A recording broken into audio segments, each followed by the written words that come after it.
Let's talk to an eyewitness right now. Thomas Bignal was actually riding in the metro in Brussels and felt the explosion. Thomas, good morning to you. How are you doing? Good afternoon. I'm doing as best as possible. Describe to me where you were in proximity to where this explosion took place. So I was taking my usual train in the morning to work. I work in European affairs, so the bomb took place in the European quarter. And I was on my way. I first arrived in the Arlois metro station, and there was already a police presence, a military presence who were there because of the bombing in Zaventem an hour earlier. Then I took the. I thought that actually after the Zaventem bombing, nothing else would happen, but I was wrong in this case, and then I took the metro to go to work.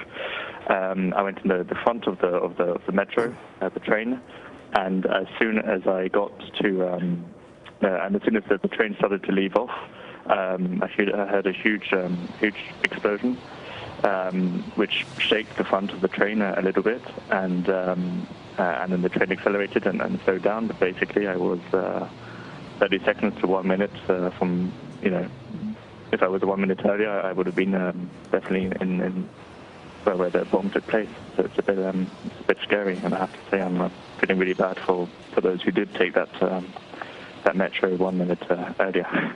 Of course, our hearts go out to them. I mean, after you heard this explosion, presumably the train stopped, and then what happened next? Were you evacuated?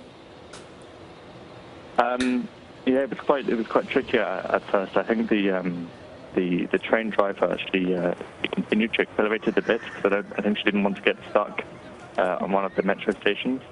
But then she stopped, she came out, she told us that there was an explosion. She told us to stay calm, and that was obviously quite difficult. But she went to the back of the train, and I didn't see her for a while. During that time, there was quite a bit of smoke that started to appear. So it wasn't, I'm not going to say difficult to breathe, but it was getting in that direction. I suppose the smoke was coming from the bomb, so that shows how close we were. And basically, after about 20 minutes, we all had to walk down the train, and had to walk back to the, in the lines and the tracks. We had to walk back to the train station. But it was actually done in a very professional manner.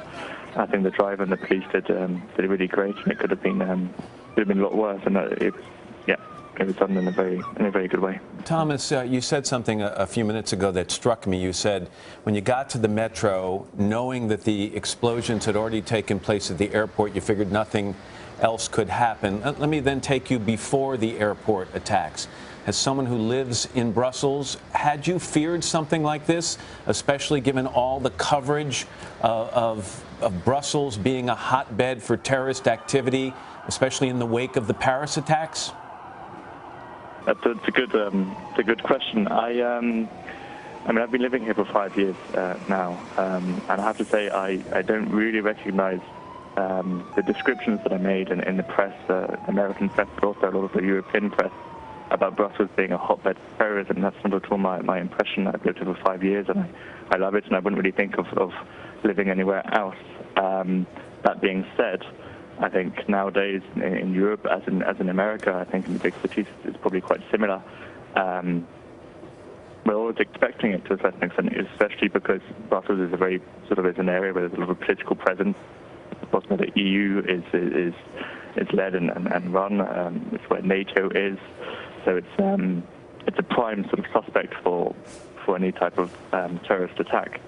So we expect it, but of course, when it arrives, it's always particularly surprising. But I don't recognize at all. I mean, I've heard what one of your presidential candidates has been saying, calling it all the bad words about Brussels. Brussels is, for me, and still a nice place to live, and I don't really recognize that negative perception. Thomas Bignal. Thomas, thanks so much for your perspective on this. I really appreciate it. Thank you very much. Hello, Today fans. Thanks for checking out our YouTube channel. Subscribe by clicking that button down there, and click on any of the videos over here to watch the latest interviews, show highlights, and digital exclusives.